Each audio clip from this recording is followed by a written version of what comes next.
শেষ শেষ। কালকে এই একটু পরে মারা যাবো, কালকে এই মুহূর্তে একদিন, পরের দিন 2 দিন, পরের দিন 3 দিন। বিশ্বাস করেন 3 দিন পরে আপনারা যার যার মতো কাজ শুরু করবেন। 4 দিনের দিন আরিফ বিন হাবিবের জন্য কিছু একটা করা দরকার, আচ্ছা 7 দিনের দিন বুঝলে গেছেন। 1 মাস পরে সবাই সবার মতো, 1 বছর পরে কিসের কে আরিফ বিন হাবিব, কোথায় কে সে কি, সব শেষ।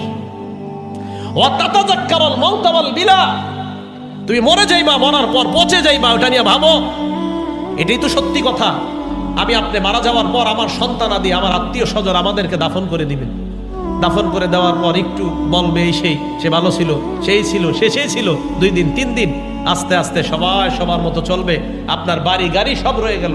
এটা নিয়ে ভাবেন যে আমি যা কামাই করেছি, যা উপার্জন করেছি, সব রয়ে গেল, আমি কবরে চলে গেলাম।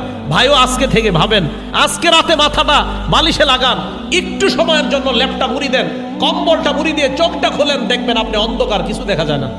চোখ খোলেন, ল্যাপ মুড়ি দিয়ে, কাঁথা মুড়ি দিয়ে চোখ খোলেন, লাইট অফ, দেখবেন কিছু দেখা যায় না। তখন ভাববেন, আচ্ছা আমার লাশটা কবরে রাখলো কামরাঙ্গীরচরের জনগণ, রাখার পর আমার লাশের উপরে বাঁশ দিল, বাঁশ দেওয়ার উপরে আবার মাটি দিল, আচ্ছা আমি তো কিছু দেখতে পাবো না।